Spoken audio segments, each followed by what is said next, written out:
ভাই রিকোয়েস্টের কালাম কাঠুরিয়ার বিবি এই গজলটি পরিবেশন করছি, মনোযোগ সহকারে শুনবেন। তো কবি অতি সুন্দর ভাষায় লিখছে, দেখুন। স্বামী ছিল কাঠুরি তার অঙ্গ সকালে যায় চলে, পেশারটা তোলে। স্বামী ছিল কাঠুরি তার অঙ্গ সকালে যায় চলে, আর ঘরের বাইরে যেও না যেন বিবিকে যায় বলে, তার কথা মতো বিবি চলে ঘরের বাইরে যায় না। একটা মহিলা তার দুটো সন্তান ছিল, আর তার স্বামী যখন জঙ্গলে গাছ কাটতে যায় আর বিবিকে বলে যাচ্ছে, বিবি আমি জঙ্গলে গাছ কাটতে যাচ্ছি, তুমি যেন ঘরের বাইরে যেও না, অভাবী সংসার বলে স্বামী জঙ্গলে গাছ কাটতে চলে গিয়েছে। ওই মহিলার দুটো ছোট ছোট মাসুম বাচ্চা ছিল। তো খেলা করতে করতে একটা বাচ্চা যখন পুকুরের মধ্যে পড়ে যায়, আর মা তখন ওই বাচ্চাটাকে তোলার জন্য যেই বাইরে যাবে, যেই বাইরে পুকুরের দিকে ছুটবে, স্বামীর কথা মনে পড়েছে, আরে আমার স্বামী তো বাইরে যেতে বারণ করেছে, বাইরে যেতে পারছে না, আর ছোট্ট সোনার মানিকটাকে পুকুর থেকে তুলতে পারছে না। খুব মন দিয়ে শুনবেন, কথাটি কবি লিখছে, দেখুন। স্বামী ছিল কাঠুরি তার অঙ্গ সকালে যাই চলে, আর ঘরের বাইরে যেও না যেন বিবিকে যাই বলে, তার কথা মতো চলতো বিবি ঘরের বাইরে যায় না, তার কথা মতো চলে বিবি ঘরের বাইরে যায় না, তার ছোট দুটি মাসুম ছেলে ঘরে থাকতে চায় না। একদিন বাইরে চলে গেল তারা গুটি গুটি পায়, খেলা করেছে দুটি ভাই, ও ছোট ভাইটার পুকুরে পড়ে যায়। দুটো ভাই খেলা করছে, করতে করতে ছোট ভাইটা যেই পুকুরে পড়ে গিয়েছে, এবং বড় ভাইটা মায়ের কাছে খবরটা পৌঁছে দিয়েছে, আম্মা জান ছোট ভাইটা পুকুরে পড়ে গিয়েছে। খবরটা শোনার সঙ্গে সঙ্গে মা যেন নিজেই ঘরের বাইরে যাবে বাচ্চাটাকে তোলার জন্য, স্বামীর কথা মনে পড়েছে, আহারে স্বামী তো বাইরে যেতে বারণ করেছে, তাই বাইরে যেতে পারছে না। আর ছেলের মরণের দৃশ্যখানা দেখছে, আর চোখের পানিতে মা জননীর বুকটা ভেসে যাচ্ছে, তবুও বাইরে যেতে পারছে না। কবি অতি সুন্দর ভাষায় লিখছে, দেখুন। মা খবর পেয়ে দেখিল যে ঘরের জানালা দিয়ে তার ছোট ছেলে মরেছে, সে তার হাবুডুবু খেয়ে।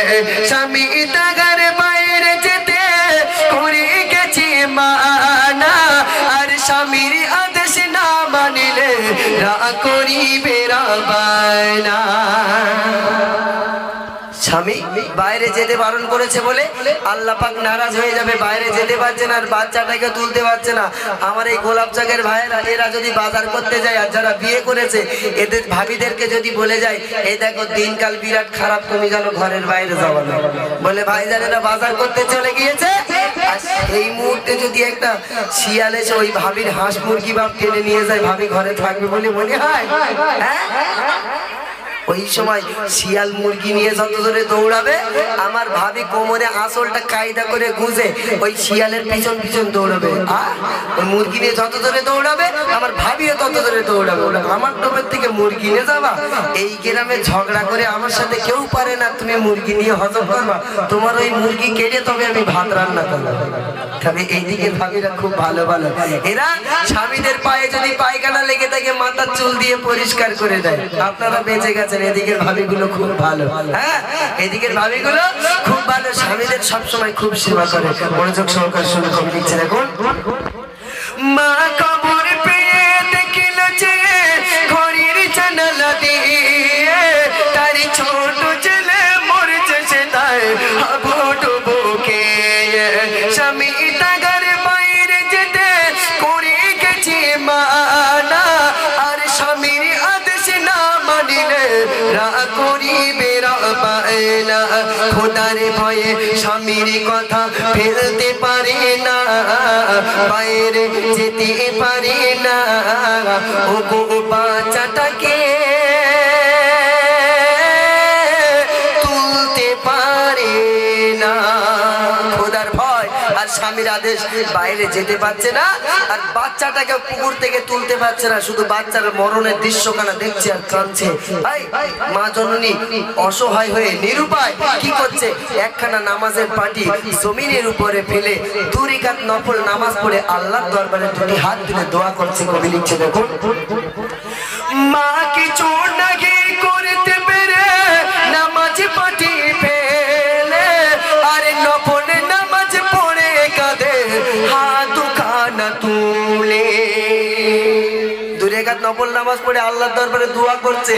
আর আমাদের ভাবিদের যদি ছাগল গরু মরে যায় একটা, বলি এত লোকের ছাগল রয়েছে গরু রয়েছে, আল্লাহ কারণটা দেখতে পাইনি, ঠিক দেখে দেখে আমার ছাগলটা নিতে হয়। তুমি এই এলাকার ভাবিরা খুব ভালো, এরা একটু কিছু হলে আল্লাহ পাক রব্বুল আলামিনের দরবারে দোয়া করে, এরা খুব ভালো। মনোযোগ সহকারে শুনুন, মা কিছু নাকি করতে পেরে নামাজ পাটি ফেলে, আরে নফল নামাজ পড়ে কাঁদে হাত খানা তুলে। পুকুরে ডুবে মারা গেছে আমার ছোট ছেলে, আরে আল্লাহ আমি বলবো কি আর স্বামী করে এলে। বড় ভালোবাসি তো ওগো তার দুটি ছেলেকে, কি বলবো স্বামীকে আল্লাহ একটু বলে দাও না আমাকে।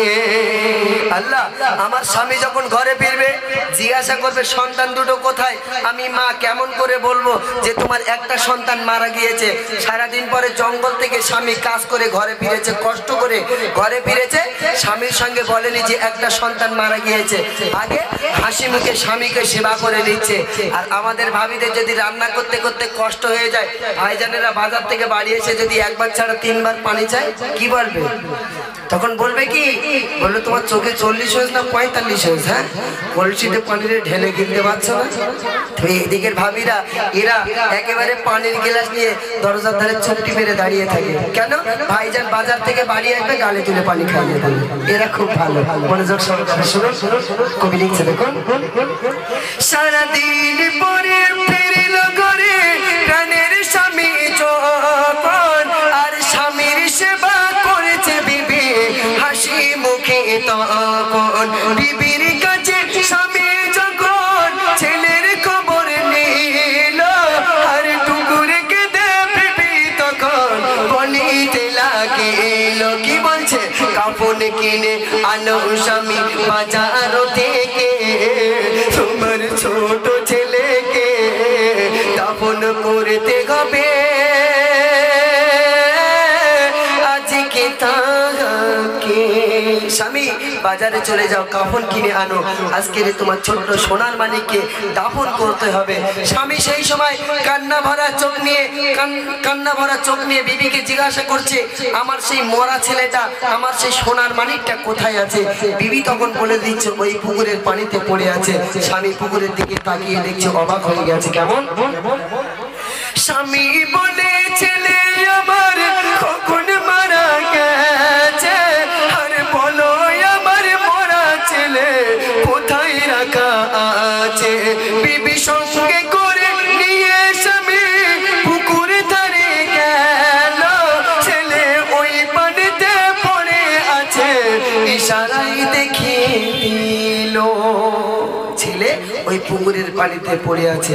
হ্যাঁ, আমাদের ভাইজানরা যদি বাজার করতে যাওয়ার সময় কি কাজে যাওয়ার সময় বলে যাচ্ছে ভাবিদের কাছে 100 টাকা দিয়ে যাচ্ছে, গ্রামে যদি মাছওয়ালা আসে 100 টাকা দিয়ে যাচ্ছি, মাছ নিয়ে দুপুরবেলা রান্না করে রাখবে, আমি কাজের থেকে বাড়ি এসে দুজনে জমিয়ে খাবো। আর বাড়ি এসে দেখছে শুধু পুঁই শাকের তরকারি কিংবা আলুর তরকারি। ভাইজান বলতেছে মাছ কোথায়? বলে এই দেখো শুধু তুই সে 100 টাকা দিয়েছিলে না, আমি সেটা হারিয়ে ফেলেছি। বলে হারিয়ে ফেলেছো? হ্যাঁ হারিয়ে ফেলেছো। কাজ কাম করে কষ্ট করার টাকা আগে ঠোংনায় 4টে হাইব্রিড ঘুষি ঝেড়ে নেবে, তারপরে পরে কথা। বুঝতে পারেননি? তাহলে আমাদের হাঁড়িগুলো যেমন সরাগুলো তেমন, মানে আমরাও বউদের পেটাতেও ছাড়বো না, আর বউরা কি আর ভালো হবে বলে মনে হয়? হ্যাঁ, তারা কেমন ছিলেন, তাদের সংসার কেমন ছিলেন লক্ষ্য করুন। স্বামী বলেছিলে আমার কখন মারা গেছে, আর বলো আমার মরা ছেলে কোথায় রাখা আছে? বিবি সঙ্গে করে নিয়ে স্বামী পুকুর ধারে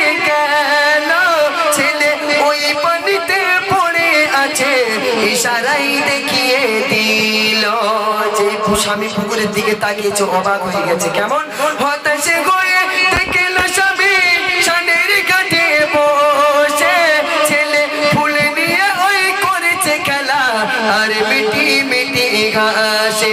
পিতা জড়িয়ে বুকে ছেলের মুখে চুমা দিয়ে কয়, বিবি দেখালে কেন ভয়, ওগো এই তো সোনা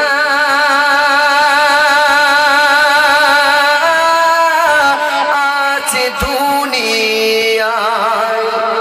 এই তো আমার সোনার মানিক দুনিয়ার জমিনে বেঁচে আছে, তুমি আমার সঙ্গে মিথ্যা কথা বলেছো না আমাকে ভয় দেখিয়েছো।